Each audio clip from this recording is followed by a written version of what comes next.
Isandro Kalasag, makakalaya ka na. Imporma sa kanya ng pulis at kinuha ang susi.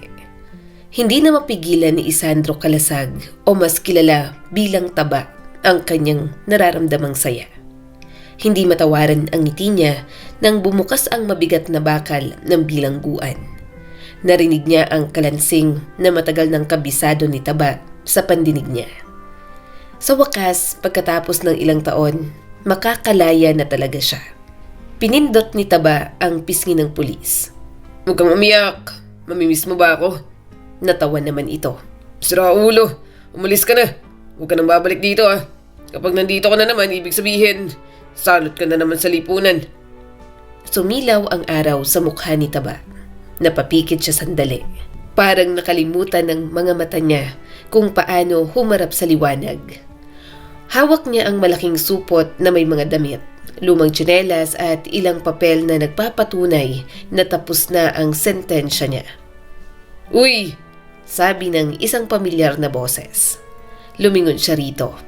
Si Danilo na payat, may peklat sa kilay, at parehong may kaba at pananabik ang nakaukit sa mukha nito. Kasabay niya itong lumabas ng araw na yon. Malaya na tayo, tol! Sabi ni Danilo at talagang hindi rin matawaran ang saya. Akala ko di ko mararanasan to.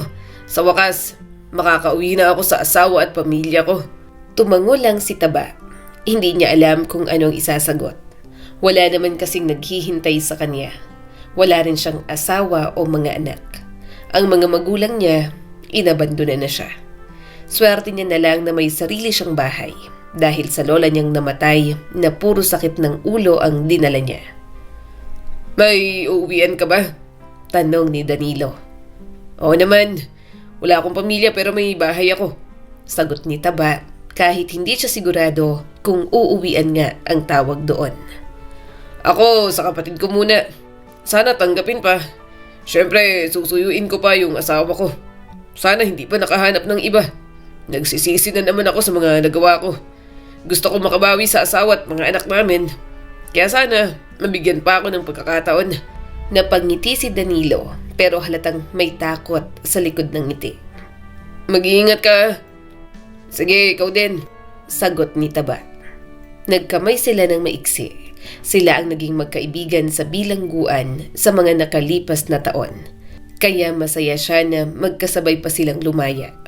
Pagkatapos, naghiwalay na sila ng direksyon. Si Danilo papunta sa may terminal. Si Taba papunta sa lugar na matagal niyang hindi na uwian. Taba, ikaw ba yan? Nakalaya ka na pala. Ang payat mo! Bulalas ng kapitbahay niya na si Aling Minda. Tipid siyang napangiti. Oo nga po, Aling Minda. Walang makain sa selda. Puro sayote na walang sustansya. Mataba nga siya noon. Pero dahil na rin sa paghit-hit niya noon ng ipinagbabawal na gamot at pagkabilanggo ng ilang taon, talagang pumayat na siya. Para tuloy hindi bagay ang palayaw na taba sa kanya. Pero hinayaan niya na lang. Doon nasanay ang mga tao na tawagin siya. Pumasok siya sa yerong gate at naglakad sa maliit niyang bakuran na mga lumang yero lang din ang mga haligi. Binuksan niya ang pinto at umalingasaw ang amoy ng alikabok at lumang kahoy. Bahay. Bulong niya sa sarili, parang sinusubukan kung may saysay pa ba ang mga salitang yon. Ang kalat. Dami kong lilinisin. Inilapag niya ang supot sa sahig at umupo sandali. Nakatingin lang siya sa kawalan. Walang magulang na sasalubong. Walang kapatid na magtatanong kung gutom na siya. Wala talaga at kahit yata multo, walang magpaparamdam. Tumayo siya pagkatapos ng ilang minuto. Kinuha ang walis na nakasandal sa sulok kahit sira na ang hawakan.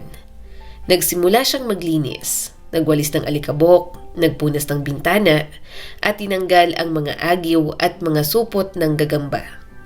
Walang kuryente at tubig kaya ipapaayos niya pa yon kapag nagkaroon ng pera. Aling Minda, pwede po bang makaigib sa inyo? Putol na po kasi ang linya ng kuryente at tubig sa bahay ko.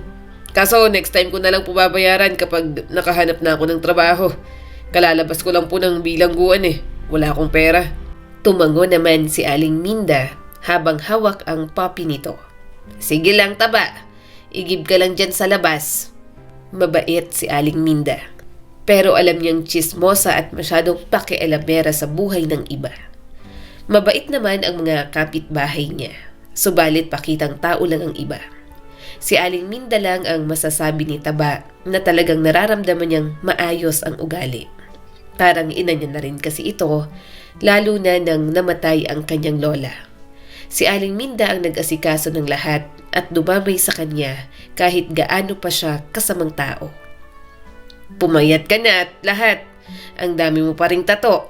Yung braso mo, punong-puno hanggang dyan sa leeg mo. Ang itim ng tinta. Ang pangit tingnan. Hindi napigilang sabi ni Aling Minda. Hindi napigilang tumawa ni Taba dahil umiiral na naman ang pagiging pakialamera nito. Aling Minda, nabilanggo naman na po ako ron. Hindi naman po ako nagbakasyon. Saka wala naman pong patattoo removal doon. Mahirap pa rin pong i-cover itong mga tattoo ko kasi nakakapalang tinta. Sa tuwing uuwi siya noon na may bagong tattoo, palagi siyang nakakarinig ng mga salita mula rito. Hinahayaan niya na lang kasi mukhang yon ang kasiyahan ni Aling Minda sa buhay. Pagpapatattoo kasi ang stress reliever niya noon. Noong panahong hindi niya pa alam gumamit ng ipinagbabawal na gamot. Pero sa 2 taon, alam ni Taba sa kanyang sarili na wala na siyang gagawin pa. Nako, nakalaya ka nga. Mukha ka pa rin masamang tao dahil dyan sa mga tattoo mo. Dagdag pa ni Aling Minda at mukhang nanalo na naman ang intrusive thoughts nito. Muli lang natawa si Taba. Ilang taon na, Aling Minda. Judgmental ka pa rin. Nahilig na po pala kayo sa aso. Tiningnan ni Aling Minda ang hawak nitong tuta at ibinaba. Oo, bagong baby ko. Nagpabili ako sa mga anak ko para naman may kasama ako.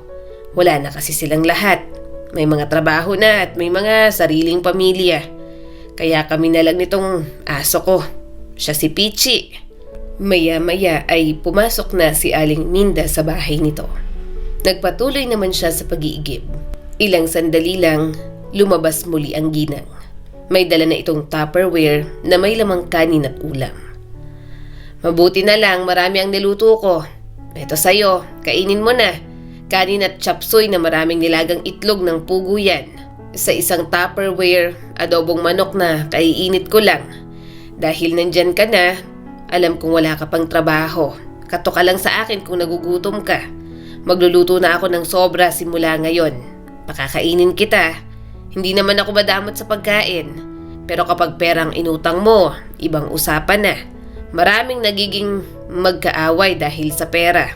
Kaya pagkain at pagpapaigib ng tubig lang ang kaya kong ialok. Bahagya siyang natawa at tinanggap ang pagkain na yon. Okay na to, Aling Minda.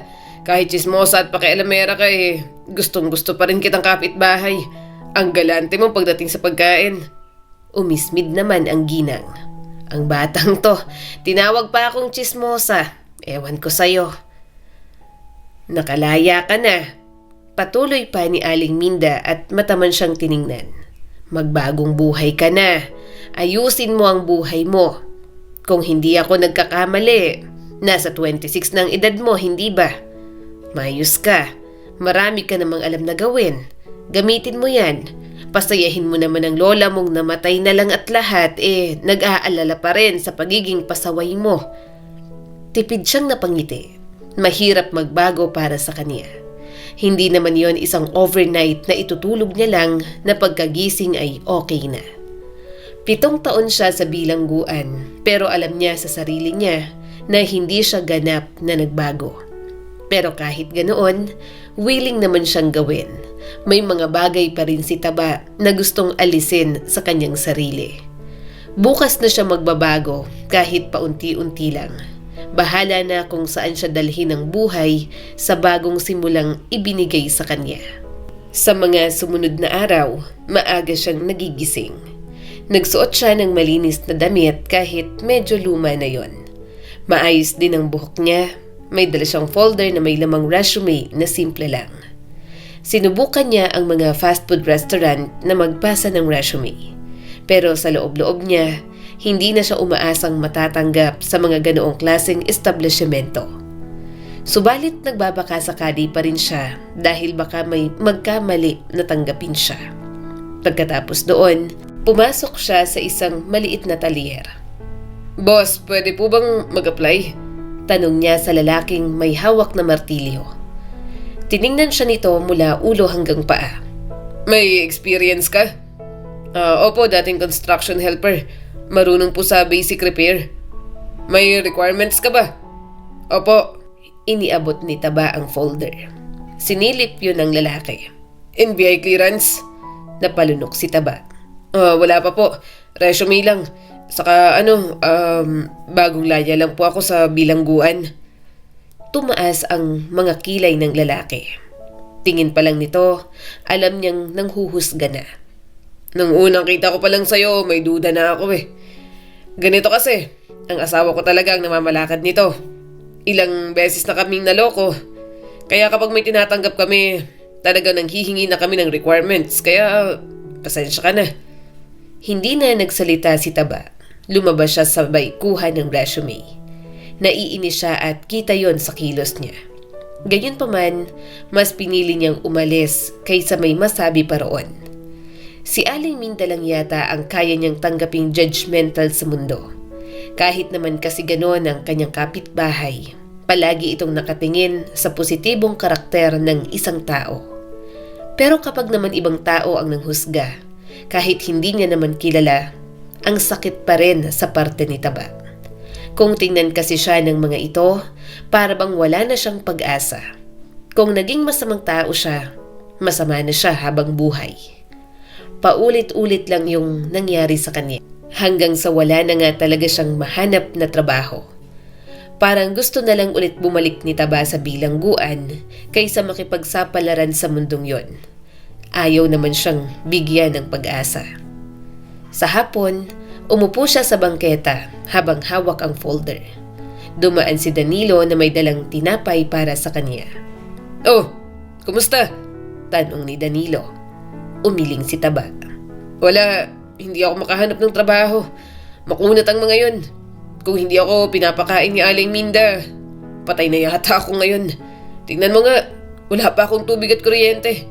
Hindi ko pa napapaayos kasi nga wala naman akong pera. Ganon din ako. Hirap din ako maghanap ng trabaho kaya si tatay, sinabihan ng kuya ko na pautahin ako para makabili ng tricycle.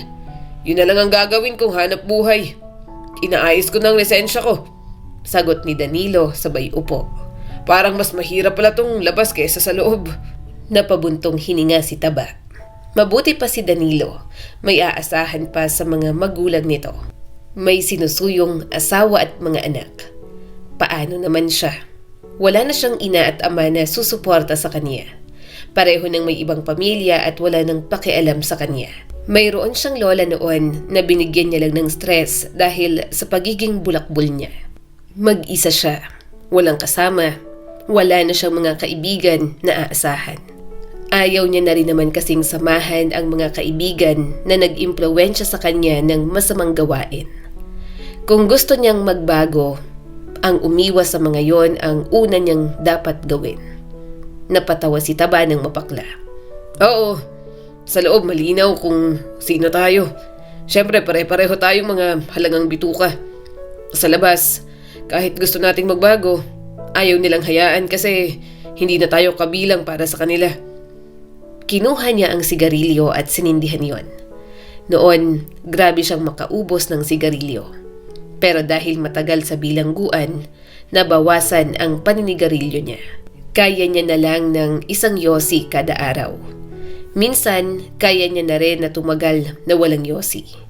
Hindi naging madali ang pagbitiw niya sa bisyong yon, pero kinaya niya at kahit papaano, hindi pa naman siya natitigok. Umakyat ang usok pagkabuga niya. Gusto ko lang namang mabuhay ng maayos. Wala na akong ibang hangad. Gusto ko lang mabuhay. Medyo malayo sa buhay na meron ako noon. Kahit nahirap siyang maghanap ng trabaho, nagbabaka sakali pa rin siyang magkaroon. Subalit kaunting-kaunti na lang ay parang susuko na si Taba. Isang gabi, medyo madulas ang kalsada dahil umulan kanina. Naglalakad si Taba pa uwi, nakasuksok ang mga kamay sa bulsa at bahagyang nakayuko ang ulo. Pero natigilan siya nang makarinig ng tunog mula sa isang lote na tambakan ng mga basura. Ano yun? Parang iyak ng bata. Ano ba yun? Tiyanak? Lalakad na sana siya ulit pero hindi siya mapakali sa iyak ng batang yon. Bisit naman oh. Tumingin siya sa paligid. Madilim ang eskinita at tanging ilaw ng poste sa dulo ang nagbibigay ng anino sa mga nakatambak na basura. Lumapit siya roon nang mas lalong lumakas ang mga iyak. Inalis niya ang isang basang kahon. Doon niya nakita ang isang sanggol, bagong silang, mapula ang balat at nakabalot sa maruming tuwalya. Nanlaki ang mga mata ni Taba. Sinong nag-iwan sa'yo rito? Anak ng... Anong tingin sa'yo? Hayop? Nataranta si Taba at tiningnan ang paligid. Nasaan ang nanay mo? Napakamot na lang siya sa ulo habang karga ang bata. Tahan na. Ang ingay mo. Dinala ni Taba ang sanggol kay Aling Minda habang maingat ang pagkakakarga niya rito. Kumatok siya sa gate ni Aling Minda ng malakas. Aling Minda! Aling Minda! Tawag niya at medyo kinakabahan. Maya-maya bumukas ang gate. Naka-duster ang ginang, may hawak pang sandok, halatang nasa gitna ng pagluluto.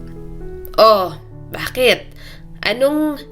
Natigil ang sasabihin ni Aling Minda nang mapansin kung ano ang hawak niya. Ay Diyos ko, bata yan. Opo, sagot ni Taba. May napulot po ako. Anong napulot? Saan? Agad nitong binaba ang sandok at inilapit ang mukha sa sanggol. Ay sus Mariosep, bagong silang ito ah. Tingnan mo, mapula pa. Sa tambakan po ng basura, doon sa eskinita malapit sa bakanteng lote. Paliwanag ni Taba. Umiiyak po kanina. Akala ko nga kung ano, hindi ko po kayang iwan. Napailing si Aling Minda, sabay senyas na pumasok siya. Hala, pasok, pasok. Kawawang bata naman. Pagpasok nila sa sala, agad na kinuha ni Aling Minda ang isang malinis na bimpo at kumot mula sa sofa. Dahan-dahan itong inalis ang maruming tuwalya at pinalitan yon. Ang lamig-lamig niya, sabi ng ginang habang inaayos ang pagkakabalot. Buti na lang talaga't nakita mo. Kung hindi ay baka kung ano nang nangyari. Tahimik si Taba. Nakatayo lang siya habang nakatitig sa sanggol na bahagya ng tumitigil sa pag-iyak. Sinabi mo na ba sa barangay? Tanong ni Aling Minda matapos ang ilang sandali. Hindi pa po. Sagot ni Taba at lumuhod para mas lalong makita ang sanggol na babae pala. Kayo po ang una kong pinuntahan. Wala rin po kasing kuryente sa bahay ko. Madilim at malamig. Natakot po akong dalhin doon. Tumango si Aling Minda. Tama lang, pero bukas ha? Kailangan nating dalhin ito sa barangay. Responsibilidad nila yan. Hahanapan ng magulang, dadalhin sa DSWD kung kinakailangan. Opo, mabilis na sagot ni Taba. Bukas po dadalhin natin. Pinagmasdan ni Aling Minda ang mukha niya. Natin talaga ha? Parang automatic na sinama mo na ako. Ngumiti naman siya. Pasensya na po, kayo lang po kasi ang naisip ko. Napabuntong hininga ang ginang. Ay nako, ikaw talagang bata ka. Sandaling katahimikan ang bumalot sa kanila. Ang tanging maririnig ay ang mahinang paghinga ng sanggol. Naupo si Taba sa gilid ng upuan at hindi inaalis ang tingin sa bata. Maya-maya ay inutusan siya ni Aling Minda na bumili ng milk bottle at gatas sa malapit na Mercury Drug. Dali-dali siyang lumabas para bumili. Nang makabili ng mga kailangan ng baby, nagmamadali na siyang bumalik sa bahay ni Aling Minda. Aling Minda, bigla niyang sabi. Pwede po bang dito muna siya ngayong gabi? Ha? Napatingin sa kanya ang ginang. Hindi ko po kaya mag-isa. Mag-isa lang po ako sa bahay. Madilim at natatakot po ako na baka kung ano ang mangyari sa kanya. Kahit po ako na lang ang magbabantay, dito po muna ako.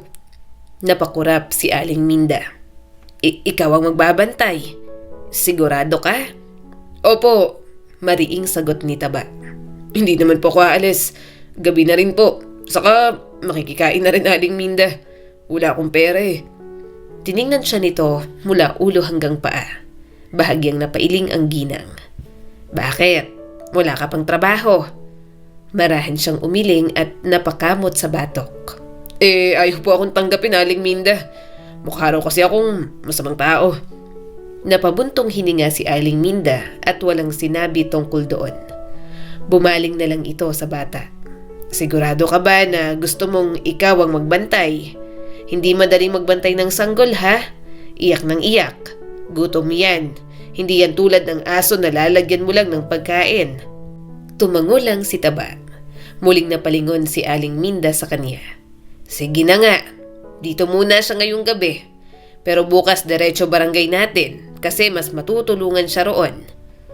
Tumango muli si Taba. Hindi siya perpektong tao. Aminado siyang masama ang budhi niya. Kaya nagtataka lang siya sa sarili niya na makaramdam ng awa sa isang sanggol. Umupo si Aling Minda at muling tiningnan si Taba na ngayon ay mas matalas ang tingin. Pero sabihin mo nga sa akin, totoo bang napulot mo lang talaga yan? Napatingin si Taba sa ginang. Opo, anong akala nyo Aling Minda? Yung taba ko sa katawan dati, nagduwal ng sanggol? Sigurado ka? Taas kilay nitong tanong at parang nagdududa pa. Baka naman may nabuntis ka lang, tapos ngayon ay nag-iimbento ka lang ng istorya. Ikaw naman talaga ang nag-iwan. Napatigil si Taba sandali. Pagkatapos ay bigla siyang natawa. Kay Aling Minda lang talaga na pagiging judgmental ang kaya niyang tawanan. Kung saan-saan na kasi pumupunta ang takbo ng utak nito. Aling Minda parang ewan. Kagagaling ko lang po sa bilangguan. Ilang taon ako ron. Sino naman po ang mabubuntis ko ron? Yung mga pulis. Puro lalaki kami ron. Saka kung nakabuntis naman po ako, kahit mukha o kung walang kwenta paninindigan ko naman at hindi ko itatapo ng ganito na lang. Umismid ang ginang. Malay ko ba? Ikaw na ang pinakamalalang kilala ko. Bakit parang apektado ka? Sobrang attached ka na agad sa bata. Ano yan? Lukso ng dugo? Hindi agad sumagot si Taba. Tinitigan niya ang maliit na mukha ng bata. Basta may kirot sa puso niya nang kunin niya mula sa kahon ang sanggol kanina. Ewan ko po, marahan niyang sabi. Kanina nung narinig ko siyang umiiyak, gusto ko na lang sana umalis. Ayoko na po sanang makialam, pero hindi ko po kaya. Parang may humihila po sa akin pabalik. Siguro po kasi nakikita ko ang sarili ko sa kanya. Inabandon na rin po ako. Iniwan din. Hindi man sa basura pero iniwan pa rin. Walang naghanap, walang nagtanggol. Kung hindi po ako napunta sa lola ko, ewan ko na lang kung nasan ako ngayon. Tahimik si Aling Minda. Hindi na ito nagsalita agad. Alam naman ito ang kwentong yon. Hindi makakaligtas sa tsismosang tulad nito ang kwento ng buhay ni Taba. Gusto mo bang kupkupi na lang? Biglang tanong ng ginang. Doon nanlaki ang kanyang mga mata. Siyempre hindi. Wala naman po akong trabaho. Anong ipapakain ko dyan? Hindi ko po sinasabi na ako ang magliligtas sa kanya. Alam ko pong hindi ko kaya. Pero kahit ngayong gabi lang, ayokong maramdaman niyang mag-isa siya. Masakit po kasi ang maiwan. Pagkatapos kumain, nanatili nga siya roon para bantayan ng sanggol. Magdamag siyang gising. Kapag tulog, tinititigan niya lang ang bata. Kapag nagising, inaalo, pinapadede at binubuhat niya. Kinabukasan, hindi niya alam kung paano dadalhin sa barangay o sa DSWD. Hindi niya alam kung bakit. Wala naman siyang ipapakain pero parang ayaw niyang bitiwan ang bata. Hindi rin naman siya kinontra ni Aling Minda. Hindi nga nito pinapaalala ang dapat niyang gawin. Katunayan, alam nitong wala pa siyang trabaho kaya sinusuportahan siya sa pag-aalaga ng bata. Ito ang nagpapagatas at bumili ng ilang piraso ng damit. Anong ipapangalan dyan? Hindi naman pwedeng sanggol lang tayo ng sanggol. Anong gusto mong pangalan? Total, ikaw naman ang nakakita. Ikaw na ang magpangalan. Parang ayaw mo nang bitiwan sabi ni Aling Minda habang nagwawalis sa harapan ng bahay nito. Sandali siyang napaisip bago napatingin sa paligid. Nakita niya ang mga palamuting bituin ni Aling Minda sa bahay. Tala na lang po ang pangalan niya, Aling Minda. Parang bagay sa kanya. Napangiti naman ang ginang. Tala, maganda. Parang pag-asa sa gitna ng dilim. Tipid na napangiti si Taba habang pinagmamasdan ng sanggol. Parang pag-asa nga si Tala sa kanya. Magaan ang loob niya sa bata. O siguro ay iba lang ang naibibigay na kapayapaan ng lahat ng bata na wala pang muwang sa mundo. Nang matapos magwalis, lumapit sa kanya si Aling Minda. Akin na ang bill mo sa kuryente at tubig. Bakit po? Babayaran ko at ipapakonek ko na. Para naman may ilaw at tubig na kayo ni Tala sa bahay. Huwag mo nang ibigay sa barangay ang batang yan. Kupkupin mo na lang. Saad ni Aling Minda. Nanlaki ang mga mata ni Taba at parang biglang nagising sa kahibangan niya. Hindi po. Hindi ko kaya, Aling Minda. Malay ko sa pagiging tatay nito. Saka hindi nga ako matanggap sa trabaho.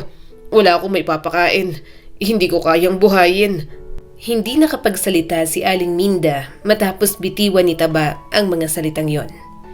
Totoo naman nga kasing walang magiging buhay sa kanya ang bata. Kahit parang pakiramdam niya, gusto niyang alagaan ito para naman may kabuluhan ng buhay. Hindi ko talaga kaya. Ulit ni Taba at medyo nang hihinayang. Wala akong trabaho. Wala akong ipapakain. Sarili ko nga hindi ko maayos-ayos. Bata pa kaya. Inilapag ni Aling Minda ang walis sa gilid. Umupo ito sa bangkong kahoy sa may pintuan. Pinunasan ang mga kamay sa laylayan ng duster, saka siya matamang tiningnan. Taba, takot ka ba? Napatingin siya rito. Po? Takot ka bang mag-isa?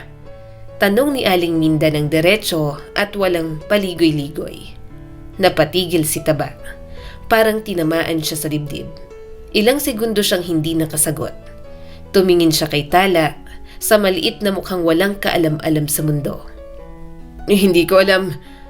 Sa wakas ay sagot niya. Sanay na po ako mag-isa. Bata pa lang ako mag-isa na ako. Tumango si Aling Minda. Sanay, oo. Pero ang tanong ko, masaya ka ba? Alam kong nasanay ka na.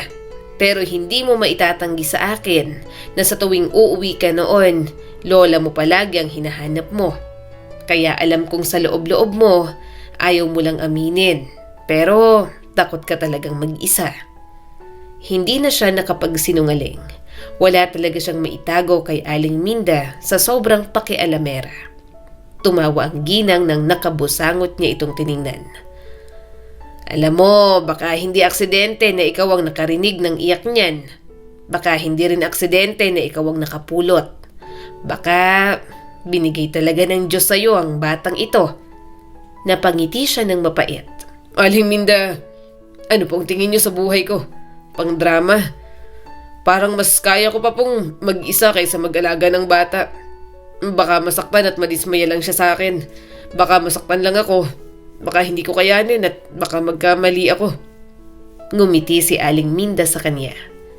Sabi mo, hindi ka tatay. Pero lahat ng magulang, ganyan. Walang handa, walang sigurado, pero nagmamahal pa rin. Umiling si Taba at muling pinagmasdan si Tala. Baka kapag lumaki ang batang to sa akin isa rin sa mga manghusga sa akin. Hindi ka huhusgahan yan kung magiging maayos ang pagpapalaki mo. Biglang sabi ni Aling Minda. Kung pagiging perpekto ang basihan para magmahal, di sana wala nang nagkakaanak sa mundo. Kahit hindi mo anak yan, hindi mo ba naisip na baka para talaga sa'yo ang batang yan? Natahimik si Taba. Napakamot siya sa batok. Parang kaunting-kaunti na lang, mahihikayat na siya ni Aling Minda na kupkupi na lang si Tala. Pero okay lang ba talaga yon? Hindi ba bato si Tala na ipupukpok sa kanyang ulo? Lumakad si Aling Minda papunta sa bintana ng bahay ni Taba. Tinuro nito yon. Kita mo yan, maliit lang yan. Pero sapat na para sa sari-sari store. Napakunot ang noo ni Taba. Ano po yun? Magbubukas ka ng sari-sari store. Diretsong sabi ni Aling Minda. Ako ang bibili ng paninda. Asukal, kape, bigas, noodles, sigarilyo. Lahat ng basic. Puhunan mo. Ako nang mamimili at baka kung saan mo paggastusin kapag pera. Huwag ka nang mag-aadik ha. May rason ka na para umayos kaya huwag mong sayangin. Aling Minda, Nauutal niyang sabi. sure po ba kayo? Bakit ang hindi? Balik na tanong nito. May bintana ka at may pwesto ka. Maraming dumadaan dyan sa eskinita. Bibili yan. Sabi mo, nahihirapan kang maghanap ng trabaho. Kaya maghanap buhay ka na lang dyan sa bahay mo. Tumayo ito at itinuro naman ang maliit na bakuran ni Taba. At dyan, gagawa ka ng maliit na repair shop. Nanlaki ang mata ni Taba. Repair shop? Oo, sagot ng ginang. Marunong kang magkumpuni ng mga sirang appliances, hindi ba? May mga nakatiwangwang lang na gamit pang kumpuni ang dati kong asawa. Hindi ko na kailangan. Yung lalaking yon may iba na. Ayoko nang makita ang mga gamit na nagpapaalala sa kanya. Ibibigay ko na sayo. Umawang ang bibig ni Taba. Alam niya namang may kabaitan si Aling Minda. Pero para sa kanya ay sobrang laking tulong na nun. Naiisip niya na hindi yun ibibigay ng kahit na sino sa katulad niyang masamang tao. Aling Minda, bakit niyo ho ginagawa ito sa akin? Crush niyo ako, no? Malakas siyang hinampas ng ginang. Sira ulo ko, talagang bata ka. Ginawa mo pa akong matandang mahilig sa bata. Nagiging mabait lang ako sa'yo at nakakaawa ka na. Parang nakikita ko na gustong-gusto mo na talagang magbago ang buhay mo. Ayaw lang ng mundo. Ganyan na ba kalupit ang mundo sa'yo na naiisip mo na kahit may mga mababait naman iniisip mong may motibo. Bahagya siyang natawa pero ang totoo, nangingilid na talaga ang kanyang mga luha. Pero hindi ko po alam kung paano babayaran yan. Hindi ko po kayang tanggapin. Hindi mo babayaran, mariing sabi ni Aling Minda. Ang bayad mo, alagaan mo si Tala. Gawin mong rason ang batang yan para umayos ang buhay mo. Ayusin mo ang buhay mo, Taba. Ipakita mo sa akin na kaya mong magbago. Sapat na yon. Kahit mukhang sanggano ka, parang anak na rin kita. Hindi niya napigilan ang luha. Biglang bumagsak yon ng sunod-sunod na parang matagal nang naiipon. Naalala mo ba? Patuloy ni Aling Minda. Nung buhay pa ang lola mo, bulakbol ka nun. Palagi ka pang may kaaway. Pero kapag may kailangang buhatin ng lola mo, ikaw ang nauuna. Kahit sabog ka sa droga, ikaw pa rin ang nagbubuhat ng galon ng tubig niya. Napasinghot siya. Ginagawa ko lang po yun kasi syempre takot ako sa pingot. Ang laki-laki mo. Hindi ako naniniwalang takot ka lang sa pingot. Mahal mo ang lola mo at ayaw mo lang ipakita. At noong may muntik ng mag-akyat bahay sa bahay ko, dagdag ng ginang. Ikaw ang humabol. Ikaw ang sumigaw. Ikaw ang tumayo sa harap kahit mas malaki pa sa'yo yung lalaki. Napayuko si Taba. Hindi ko po yun naaalala masyado. Tumawa si Aling Minda. Ako naaalala ko. Kaya alam kong may mabuti ka pa rin na puso. Tinapik nito ang dibdib niya. Hindi ka masamang tao. Naligaw ka lang. Saka yung nagawa mong mangdekwat ng malaking halaga sa boss mo noon. Alam kong desperado ka lang noon kasi gusto mo ng pera na pang pa-opera sa lola mo. Kaya nga nang mabilanggo ka hanggang sa mamatay ang iyong lola'y sinisisi pa rin ang sarili niya. Alam mo bang binilin ka niya sa akin? Sinabi niya sa akin na kung sakaling makalaya ka, kahit paano ay itulak kitang baguhin ang buhay mo. At gagawin ko yon lalo na't may nakikita akong pag-asa sa iyo, Taba. Tumulo na talaga ang mga luha ni Taba. Naalala niya na naman ang lola niya. Hindi man lang siya nakapunta sa libing. Namatay na lang ang lola niya na umiiyak at nag-aalala sa kanya dahil nasa bilangguan siya. Mukha siyang masamang tao, naligaw lang si Taba sa maling landas. Pero sa kaibuturan ng kanyang puso, isa lang siyang taong matagal na naghahanap ng kalinga ng mga magulang. at isang bata noon na lumaki sa kanyang lola. Bahagyang gumalaw si Tala sa bisig niya. Kahit umiiyak si Taba, mas inuna niya pang aluin ang bata. Takot pa rin po ako, pag-amin niya. pero mas natatakot po akong bumalik sa bahay na mag-isa. Mas natatakot po akong wala nang naghihintay sa akin. Ngumiti si Aling Minda. Di wag ka nang mag-isa. Angkinin mo na lang ang batang yan at mahalin mo. Tumingin siya kay Tala. Sa munting sandaling yon, parang may kung anong umayos sa loob niya. Parang may puwang na matagal ng bakante ang biglang napuno. Kung sakaling pumalya po ako, mahina niyang sabi. Hindi ka papalya, sagot ni Aling Minda. At kung madapa ka man, nandito ako. Alam kong nayayamot ka sa pagiging tsismosa ko at pagiging pakialamera.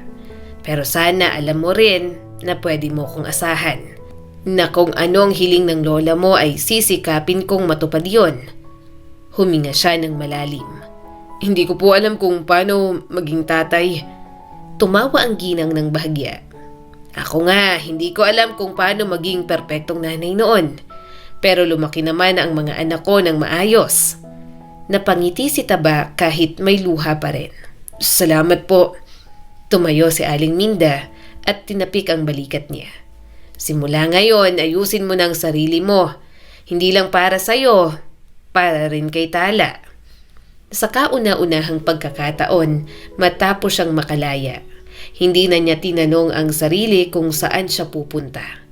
Alam na niya na may patutunguhan siya. May uuwian na si Taba. May naghihintay na sa kanya. At sa gitna ng takot at kawalan ng kasiguruhan, may munting bituin na nagbibigay liwanag sa buhay ni Taba. At yon ay walang iba kundi si Tala. Katulad ng pangako ni Aling Minda, tinulungan nga siya nitong magkaroon ng maliit na sari-sari store. Siya ang nag-ayos at nagkwenta. Tinuruan din siya nito kung paano tubuan ang mga panindang yon. Kapag bantay sa tindahan, binabantayan at inaalagaan niya si Tala. Kapag naman tanghali hanggang hapon, kinukuha ni Aling Minda ang bata para alagaan. Natutuwa rin kasi itong mag-alaga ng baby. Kapag mga ganoong oras, nagkukumpuni siya ng mga sirang gamit.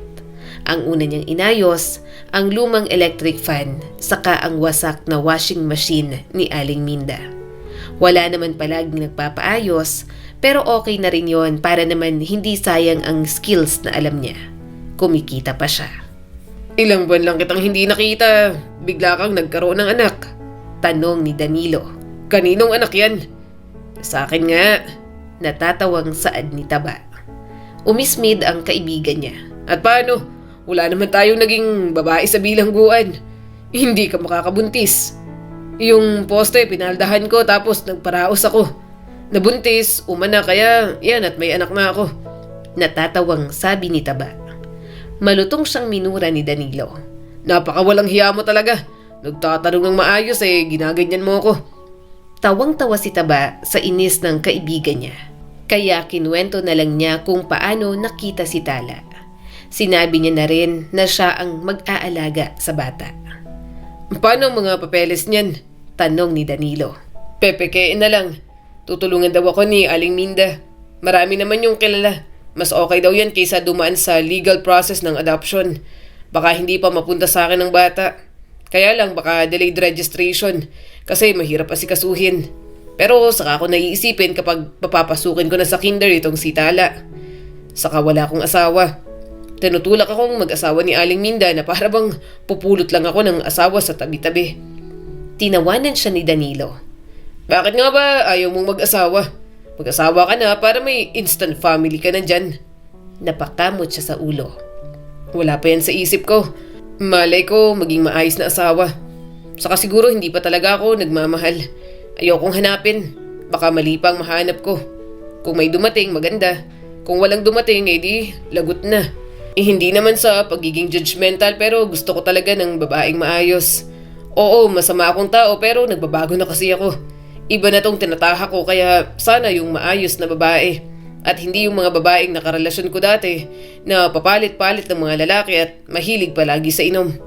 Madali akong maimpluwensyahan kaya dapat yung partner ko, yung dadalhin ako sa mabuting landas. Maya-maya ay parang may dumaang anghel ng tahimik sila pareho ni Danilo. Nang magkatinginan sila, parang mga siraulong natawa na lang silang pareho. Sa sobrang seryoso ng usapan nila, parang hindi maiisip ng ilan, nakakalaya lang nila sa bilangguan. Dito ka na kumain. Nagluto ako ng ginataang tulingan. Nakangiting sabi ni Taba. Kwentuhan mo na rin ako ng estado mo sa asawa at anak mo. Yon at sinamantala nga nilang kumain habang tulog pa si Tala. Napagkwentuhan nila ang kahit papaano, nagiging bukas na ang pamilya ni Danilo rito. Hindi man agaran pero ramdam nitong nabibigyan ng pagkakataon. Dito ka na matulog. May isang kwarto pa naman. Sabi ni Taba at kumuha ng mga bagong labang punda at kumot. Kwarto yan ng lola ko dati. Kapag tumabi sa'yo, kunwari hindi mo nakita. Ngumiwi naman ang kaibigan niya. Alam mo, magpapatulog ka na nga lang dito. Mananakot ka pa. Humagalpak sa tawa si Taba habang karga si Tala. Mabait naman ang lola ko kapag nagmulto. Hayaan mo na. Basta kapag amoy matanda, alam mo na. Habang natatawa si Taba, bigla ring tumawa si Tala. Pareha silang natigilan ni Danilo at napatingin sa bata. Nang muli itong bumungisngis, napahalakhak na lang sila. Yun ang unang beses na makita at marinig niya na tumawa si Tala. Kaya ang gabing yon, masaya at mahimbing ang mga tulog nila. Kinabukasan ay umalis na si Danilo. Pinaalala niya pang kukunin niyang ninong kapag nabinyagan na si Tala. Pero nagsuggest din ito tungkol sa isang sidid sa bahay nila. Iminungkahi nito na gawin niyang bed space ang kwarto para hindi sayang. Kaya yon at susundin niya. Sayang naman ang kita. Panggatas din ni Tala kapag nagkataon. "Oh, room for rent?" tanong ni Aling Minda nang makitang nagpaskil siya ng karton na may sulat sa labas. "Magpapaupa ka?" Tumango naman si Taba. "Oho, Aling Minda. Sayang yung kwarto ni Lola eh. Hindi nagagamit. Maliit pa naman si Tala. Papaupahan ko muna para naman hindi mabakante." Napangiti si Aling Minda sabay kuha kay Tala sa kuna. "Basta, tingnan mo muna at kilalanin ng maigi ang patitirahin mo dyan. Baka sa halip na kumita ka sumakit pa ang ulo mo at maging problema sa inyo ni Tala." "Saka akin muna si Tala. Ilalabas ko. Nandyan ang mga anak ko. Ilalabas daw ako. Isasama ko na tong anak mo, saka ang aso kong si Peachy." Tumango naman si Taba at nagpahid ng pawis. "Sige, Aling Minda. Sana may bagong damit si Tala pag uwi." Malakas na tumawa ang ginang. "Nagpaparinig ka pa dyan, yun naman talagang ginagawa ko. Parang apo ko na rin kaya ito. Sige na, ako nang bahala sa anak mo. Ibabalik ko na lang mamaya. Magsisend ako ng mga picture kasi alam kong natutuwa ka ron." Nangingiti namang tinanaw ni Taba na sumakay ng sasakyan ng anak nito, si Aling Minda. Kampante naman siya sa ginang. Alam niyang hindi nito pababayaan ang kanyang anak. Maya-maya ay bumalik na siya sa kinukumpuning mga sirang electric fan at washing machine. Kumuha talaga siya ng mga sira, inayos at binibenta. Kahit paano may mga bumibili naman sa kanya. Lalo na yung mga taong hindi kayang maka-afford ng brand new na appliances. Tanghaling tapat nang may kumatok sa gate. Abala si Taba sa pag-aayos ng isang electric fan na may sirang kapasitor. Pawisan siya, may langi sa kamay at bahagyang nakasando lang dahil sa init. "Sandali lang!" sigaw niya habang pinapatay ang extension. Paglapit niya sa gate, nakita niya ang isang babaeng nakatayo sa labas. Mukhang tahimik, tuwid ang tindig at hawak ang strap ng maliit na shoulder bag. Naka-long sleeves ito kahit terik ang araw at mahaba ang palda na umaabot hanggang bukong-bukong. Nakapusod ang buhok, maayos at walang bahid ng kalat. Mukha itong kasing edad niya, maputi at may mga matang parang laging nag-iingat. "Ano ba tong bisita ko? Anghel, bakit ang ganda?" Hindi niya napigilang bulong sa sarili.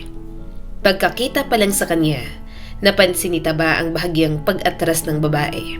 Hindi halata, pero sanay na siyang mapansin ang ganoong reaksyon. Kita niya sa mga mata nito ang mabilis na pagtatansya. Pinasadahan nito ng tingin ang mga tattoo niya sa braso hanggang leeg. Anong kailangan mo? Tanong ni Taba. Ako si Jasmine. Mahina ngunit malinaw na sabi ng babae. Nakita ko yung karatula. Room for rent. Tumango si Taba. Oo, pasok ka. Ako nga pala si Isandro pero mas kilala ako sa Taba. Kaya pwedeng Taba na lang ang itawag mo sa akin. Sa loob ng bahay ko yung room na yan. Malaki naman pero sa banyo saka sa kusina, maghati na lang tayo kung hindi ka maarte. Sandali pang nag-alinlangan si Jasmine bago tuluyang pumasok. Tahimik lang ito, bahagyang nakayuko ang ulo habang sinusundan si Taba papasok sa bahay. Halatang alerto, nakatingin sa paligid at parang sinusukat kung ligtas ba ang lugar. Napansin niyo ni Taba pero hindi na siya nagkomento. Sanay na siya na mahusgahan agad dahil mukha naman nga siyang sanggano. Hindi na bago sa kanya na husgahan agad ng mga tao. Dito lang, sabi ni Taba habang tinuturo ang kwarto. Maupo ka muna, pasensya ka na. Makalat, may bata kasi rito. Alam mo naman kapag bata. Tumango si Jasmine. Pero kung kanina parang tensyonado at kabado ito, unti-unti niyang nakita na tila kumalma ang babae. Nakatitig ito sa kuna at mga laruan na nakakalat, na para bang yon ang rason kaya nalaman nitong safe ang lugar. May bata? Tanong ni Jasmine. Oo, Sagot ni Taba nang walang pag-aalinlangan. Anak ko, nilabas lang ng kapitbahay ko para ipasyal. Napalingon si Jasmine sa kanya at gulat ang mga mata. Pero imbis na takot, may halong pagtataka at kung hindi siya nagkakamali, kaunting ginhawa. Bahagya tuloy siyang natawa. Bakit? Hindi mo akalaing may anak ako? Ako rin hindi ko rin nakalain. Ang totoo niyan, hindi ko talaga anak yung si Tala. Napulot ko lang sa basurahan. May walang kwentang ina kasi ang nag-iwan. Kinupkup ko na lang. Hindi niya yon ipinagsasabi sa iba. Pero may kung ano kay Jasmine na parang pwede niyang pagkatiwalaan. Pakiramdam niya rin ay doon pa lang ito magiging komportable. Nakikita niya kasi ang pagdududa at takot sa mga mata nito.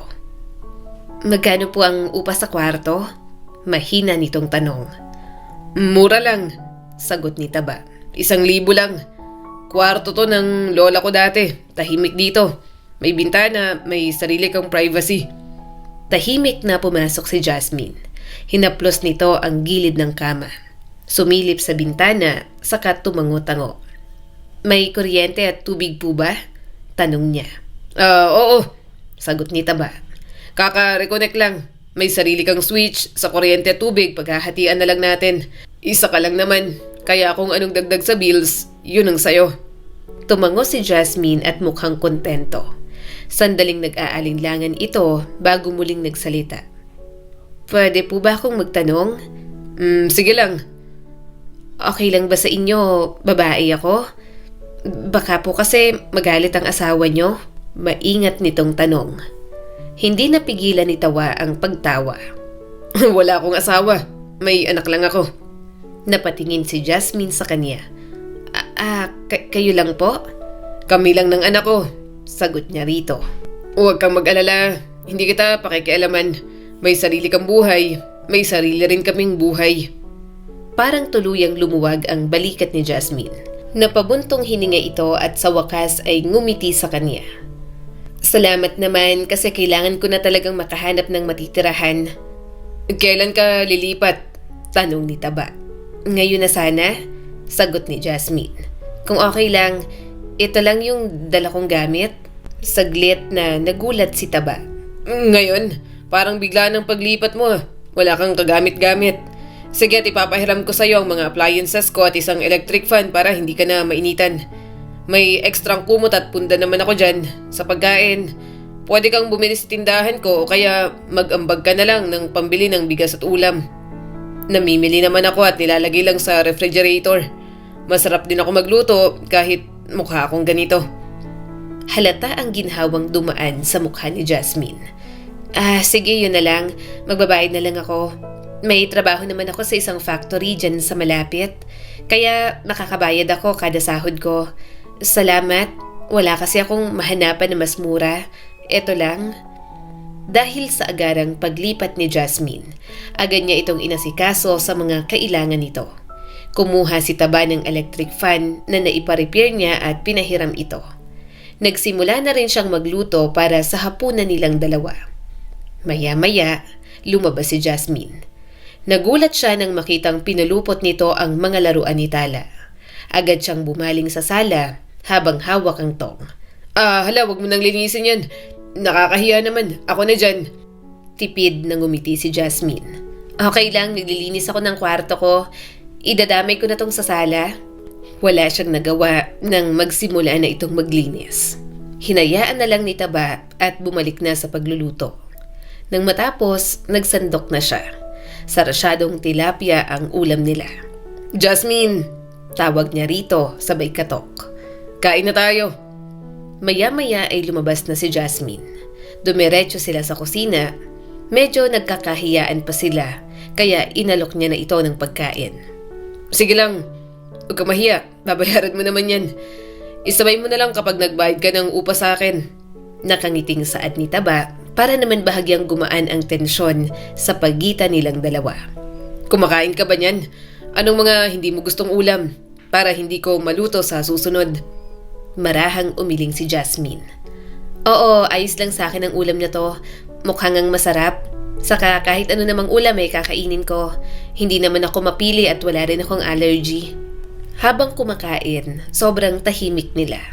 Kung hindi magtatanong si Taba, hindi magsasalita si Jasmine. Kaya kapag ngumunguya, napapatitig na lang siya sa mukha nito. Yun nga lang, nauubo at nasasamid ng butil ng kanin kapag nagtatagpo ang mga mata nila. Sino ba naman kasi ang hindi madidistract sa ganda nito? Hoy! Taba! Boses yon ni Aling Minda na alam niyang diretsyong papasok sa bahay. Napatayo si Taba para salubungin si Aling Minda. Napangiti siya nang makita si Tala na may headband na suot. Ang ganda ng anak ko, Aling Minda. Ang cute ng headband. Kumakain na ako. Kain na kayo. Kumain na kami sa labas. Eto ng anak mo. Saad ni Aling Minda at ibinigay sa kanya si Tala. Inabot din ito ang ilang diaper bags na dala na para sa bata. Yan, regalo ng mga anak ko sa bata. Natuwa kasi sila. Saka mga nagpresenta ng maging ninong at ninang kapag bininyagan. Tumawa si Taba at bahagyang pinanggigilan ng anak niya. Masaya siyang maraming nagmamahal kay Tala. Tinapon man ito ng totoong magulang, napunta naman ito sa kanila. At nagagalak ang puso niya na maraming nagmamahal dito. Oh, sino yan Taba? May asawa ka na agad? Tanong ni Aling Minda. Si Taba ang biglang nahiya sa sinabi ng ginang. Aling Minda, hindi. Parang siraulo naman. Si Jasmine yan, bagong tenant ko dito sa bahay. Umawang ang bibig nito. Ang bilis naman. Hindi ba't kakadisplay mo lang? Napabuntong hininga siya kay Aling Minda. Napaka-pakialamera talaga kahit kailan. Naiilang na nga sa Jasmine, mas lalo pang maiilang sa ginang. Mabuti naman at umuwi na si Aling Minda. Pasensya ka na kay Aling Minda. Ganun lang talaga yon. Chismosa at pakialamera pero mabait naman. Kaya ganun yun kasi parang nanay ko na. Paliwanag ni Taba. Tumango naman si Jasmine sabay tingin sa kanyang anak. Okay lang ba siya? Siya na ba si Tala? Tiningnan ni Taba si Tala. Oo, siya nga. Ang gandang bata, no? Anak ko to. Tumawa naman si Jasmine. Pwede ko bang buhatin?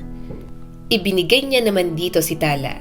Nang buhatin nito ang bata, nakita niyang nangingilid ang mga mata ni Jasmine. Para bang may bigla itong naalala. Nawala ang ngiti sa mga labi ni Taba.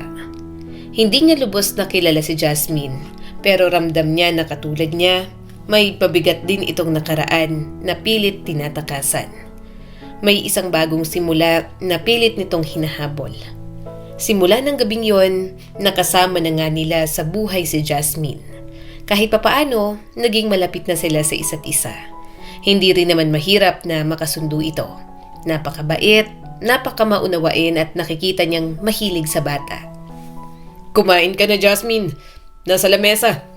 Sabi ni Taba nang nagpapatulog ng bata. Tumangon naman ito habang nagtatanggal ng sapatos. Salamat. Bukas ko na iaabot ang bayad ko. Sige lang. Matamis itong umiti. May pasalubong akong laruan at damit kay Tala. Kapag gising na siya bukas, ibibigay ko ha. Hindi niya napigilang tumawa. Sige, masyado nang naspoil ang anak ko sa'yo. Isa ka sa ninang ha. Humalakhak si Jasmine. Hindi ko matatanggihan yan, Taba. Nagkatinginan silang dalawa. Bahagya yung nagtagal at bigla na lang lumakas ang tibok ng kanyang puso. Nakita niyang namula si Jasmine at dali-daling pumasok sa kwarto nito. Si Taba naman, napakagatlabi na lang at hinagod ang likod ni Tala. Anak, ang puso ng tatay mo. Ayaw kumalma. May ginugustong nanay mo. Bulong niya sa anak. Sa mga lumipas na buwan, habang lumalaki si Tala, mas lumalaki ang pag-asa ni Taba sa buhay. Lumalaki rin ang pangarap niya para sa anak. Pati na rin ang damdamin niya para kay Jasmine. Isang hapon, nasa loob ng tindahan si Taba. Si Aling Minda naman, nasa labas kasama ang walang pasok sa trabaho na si Jasmine. Nasa labas ang mga ito at inaakay na maglakad ang hindi pa sobrang galing maglakad na si Tala. Jasmine! Tawag ni Aling Minda. Ikaw ba? Nagka-boyfriend ka na ba o may boyfriend ka ba ngayon? Pinapatanong kasi nitong si Taba. Nabitiwan ni Taba ang mga delata niyang dala. Bumagsak yon sa mga daliri niya sa paa. Nang sumilip siya sa labas ng tindahan, nakita niyang tawa ng tawa si Aling Minda. Aling Minda, napaka-imbento mo kahit kailan. Wala akong tinatanong na ganyan ha. Bulalas niya rito. Curious siya sa mga bagay tungkol kay Jasmine. Pero hinding-hindi niya naman yun sinabi kay Aling Minda. Sumagot naman si Jasmine. May nakarelasyon na po ako dati pero isa lang. At wala po akong boyfriend ngayon. Lumingon agad si Aling Minda sa kanya. Narinig mo ba, Taba? Wala raw boyfriend. Ligawan mo na. Torpe mo pa dyan, baka maagawan ka. Napabusangot si Taba habang nagpapatas ng mga paninda. Pero hindi niya mapigilan ang sumusugat ng ngiti sa mga labi niya. Gustong-gusto niya na talaga si Jasmine. Nang sumapit ang year-end party sa kanila, dahil si Aling Minda ang may pasimuno, isinali sila nito roon. At parang siraulong sinali si Jasmine sa mga pang-asawang palaro. Aling Minda, ayoko. Parang ewan naman Malakas niyang reklamo na narinig pa sa microphone kaya nagtawanan ang mga kapitbahay. Nakakahiya kay Jasmine. Pang mag-asawang game na yan. Pilit siyang pinatayo ni Aling Minda at hinampas sa braso. Makisama ka na lang. Hawakan mo na lang ang pambomba ng lobo. Tapos si Jasmine ang bobomba ng balon habang nakaluhod sa harap mo hanggang sa pumutok. Napaungot si Taba. Ayoko, bahala kayo dyan. Nasaan ang anak ko? Matutulog na lang kami. Trip nyo talaga ako Wala naman siyang problema sa mga palaro ni Aling Minda. Inain pa nga siya sa mga laro nito na pangdisente. Paldo-paldo pa nga siya, 500 ba naman ang prize bawat mananalo sa game. Pero nang lumalalim na ang gabi at natatapos na ang para sa mga bata, yon at pinagtitripan naman ang mag-asawa. Pinagtitripan sila ni Jasmine at siya ang nahihiya rito. Okay lang, sasali kami. Biglang sabi ni Jasmine na nagpatili sa lahat. Agad naman itong namula. Sinapo na lang ni Taba ang ulo. Tiningnan niya si Aling Minda na pasimuno. Napailing na lang siya. Okay naman sa kanya ang pagtulak nito sa kanya kay Jasmine. Ayaw niya lamang na mailang ang babae sa kanya kapag sobra-sobra na. Maya-maya ay nagsimula na nga ang palaro. Hinawakan niya ang pambomba ng lobo sa pagitan ng kanyang mga hita. Napaungol na naman siya nang makitang lumuhod doon si Jasmine. Tawa ng tawa ang mga kapitbahay nila at sila ang sobrang inaasar. Lago talaga kayo sa akin. Hoy, yung anak ko Bulalas ni Taba na tinawanan lang ng mga ito. Nakita ni Taba na determinado si Jasmine na manalo. Kaso maya-maya ay bigla na lang pumutok ang lobo ng katabi nila. Ang mga ito ang nanalo at hindi sila. Pasensya ka na, hindi tayo nanalo. Sayang, 1,000 pa naman ang prize. Malumanay na sabi ni Jasmine. Nag-init ang pisngi ni Taba na parang babae. Tinulungan niya itong tumayo. Okay lang, paldo naman ako sa mga palaro kanina. Okay na yun. Hati pa tayo kung gusto mo. Nang buong gabing yon, sila ang laman ng asara ni Jasmine. Problemado si Taba pero gumiginhawa naman ang kanyang pakiramdam kapag nakikitang tumatawa na rin si Jasmine sa mga asaran. Nang matapos, tumulong sila ni Jasmine sa paglilinis. Nilinis na agad nila dahil baka may madampot pa ang mga bata na delikado. Gusto mo ng tsaa? May tsaa kasi ako. Ang dami kong nakain kaninang lechon. Itong si Aling Minda, bida-bida. May paletsyon pa. Naparami tuloy ako. Natatawang sabi ni Taba. Humalakhak naman si Jasmine. Sige, si Taba ang nag-aasikaso ng mga tiyaan nila. Pagkatapos nun, nag-decide silang umupo sa may bakuran. Doon sila nagpapahangin habang umiinom ng tsaa. Pasensya ka na. Lakas ng tama ng mga kapitbahay ko. Sarap sa bunutan isa-isa. Biro na lang niya. Napangiti naman si Jasmine. Okay lang, ang saya nga rito Kung pwede lang na habang buhay na ako dito. Nanlaki ang mga mata niya at napalunok. Pwede namang dito ka na lang talaga. Huwag ka nang umalis. Kahit 10 years kang walang bayad okay lang. Bahagyang natawa si Jasmine. Nagkatinginan silang dalawa. Pakiramdam ni Taba para siyang nakalutang. Hindi niya pa yun nararamdaman sa ibang naging babae sa buhay niya. Kay Jasmine lang talaga dahil na rin siguro mas totoo at mas seryoso na siya. Totoo ba yung sinasabi nila? Biglang tanong ni Jasmine. Gusto mo ba talaga ako? Hindi agad nakasagot si Taba. Para siyang nahuli sa sariling lambat. Huminga siya ng malalim at matamang tumingin sa labas. Oo, gusto kita. Hindi ka naman mahirap magustuhan. Kahit hindi mo ako kilala ng lubusan? Muli siyang napalingon dito. Ikaw din naman. Hindi mo ko kilala pero nagtitiwala ka sa akin ng lubusan. Sandali silang natahimik. Hindi naman manhid si Taba. Kung ano man ang koneksyon na mayroon sila ngayon, alam niyang may naging usad yon at mas naging malalim. Umalis ako at pumunta rito kasi nagkaroon na ako ng lakas ng loob na iwan ng dati kong boyfriend. Biglang kwento ni Jasmine at mapaklang na pangiti. Sinasaktan kasi ako ng walang hiyang yon. Katulad mo, marami siyang tattoo. Kaya nang makita kita, medyo napaatras ako at nagkaroon ng trauma. Nung una ayokong iwan kasi mahal ko. Pero may malala siyang ginawa kaya iniwan ko na. Hindi ko na natiis. Yun ay nang ibenta niya ako ng isang gabi, kapalit ng pera. Kumuyom ang mga kamao ni Taba. Nasaan na siya ngayon? Na-report ko na sa mga pulis. Nasa bilangguan na. Nang lumipat ako rito, bagong simula na to para sa akin. Namungay ang mga mata ni Taba. Naisip niya na matapang na babae pala ang kanyang nasa harapan. Pinili nitong maging totoo sa kanya, kaya gusto niya ring maging totoo rito. Ako naman, dati akong bilanggo. Ilang taon din. Adi kasi ako dati saka nang dekwat ng malaking pera sa dati kong boss. Aaminin ko, masama akong tao. Wala akong patutunguhan sa buhay. Pero gusto ko na namang magbago. Pero parang ayaw ng mundo. Mabuti na lang at tinulungan ako ni Aling Minda. Na may mga mababait pa rin na tao. At si Tala, binigyan niya ako ng bagong pag-asa at direksyon sa buhay. Nakangiting sabi ni Taba. Hinawakan ni Jasmine ang kanyang kamay. Lahat naman ng tao may kasamaan. Nasa atin na lang kung paano natin hahawakan, kung paano natin pipigilan. Kahit sobrang sama ng mundo para sa atin. At nakikita kong pinipilit mong maging maayos, maging mabuti para sa sarili mo at para sa anak mo. Alam kong ginagawa mo yon. Namamanghanga ako sa'yo kasi paano ngang dali sa yung piliing maging tatay kahit wala kang karanasan. Ako naging nanay ako, pero hindi ko rin matawag ang sarili ko na isang ina. Nakunan kasi ako dahil sa pananakit ng ex ko.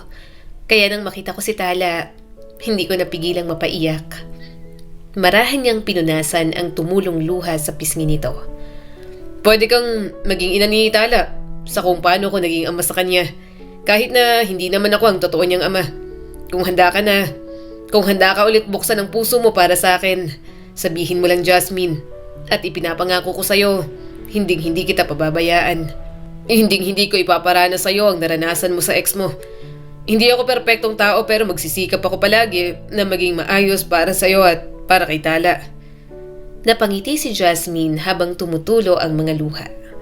Hinawakan nito ang kamay niyang nakahawak sa pisngi nito. Napangiti si Taba nang halikan nito ang palad niya. Ang hirap na hindi ka magustuhan, Taba, bulong ni Jasmine. Hindi na napigilan ni Taba ang kanyang sarili. Inilapat niya ang mga labi sa labi nito. Wala siyang pakialam kahit nasa labas pa sila. Ang tangi na lamang naiisip ay ang mga labi ni Jasmine at ang puso niyang parang aalpas na sa kanyang dibdib. Taba, itong lechon, sayo na. Paksiwin mo bukas. Ay, hoy! Gulat na bulalas ni Aling Minda nang maabutan sila. Hiyang-hiyang sumubsob sa dibdib niya si Jasmine. Taba, Aling Minda naman, reklamo ni Taba sa ginang. ang istorbo. Marahang inilapag ni Aling Minda ang Tupperware sa lamesa sa labas. Sige, tuloy na kayo. Doon na kasi kayo sa kwarto. Bakit ba kasi nandyan pa kayo sa labas? Mabilis na umalis ang ginang. Nang magkatinginan sila ni Jasmine, pareho na lang silang natawa. Alam nila na may dala na namang chismis kinabukasan si Aling Minda para sa lahat. Makalipas ang ilang buwan, nagdesisyon na silang magpakasal. Simple lang yon at hindi naman magarbo. Matatanda na naman sila, kaya alam na nila kung ano ang kanilang ginagawa. Nang matapos ang kasal, 1 taon ang lumipas at pinarehistro naman nila si Tala. Minadali na nila dahil kailangan sa binyag. Ang ganda naman ng asawa at anak mo, nakangiting sabi ni Aling Minda nang papasok na sa simbahan ang mag-ina. Nakalaya ka lang sa bilangguan. Nagkaroon ka na agad ng instant family. Siguradong kung buhay ang lola mo ay matutuwa yon. Agad na napangiti si Taba at sinalubong ang kanyang mag-ina na sina Jasmine at Tala. Kahit ako rin po, Aling Minda. Hindi rin po ako makapaniwala nang pinili kong magbago. Ito ang binigay na biyaya ng Diyos sa akin. Maya-maya ay kompleto na ang mga ninong at ninang. Habang hawak si Tala, nagkatinginan sila ni Jasmine. Sobrang ganda ng asawa niya lalo na kapag nakikita niyang masaya. Sa wakas, alam na ni Taba ang tamang landas na nais ng Diyos para sa kanya. Ang kwentong ito ay nagpapaalala sa atin na may pagkakataon pa rin tayong magbago sa kabila ng ating mga kasamaan at pagkakamali. Na palagi pa rin tayong binibigyan ng Diyos ng pag-asa at mabuting landas basta paulit-ulit lang tayong humingi. Muli, ako po si Skylar Guro at sana ay may bago na naman kayong natutunan sa kwento natin ngayon. Maraming salamat po.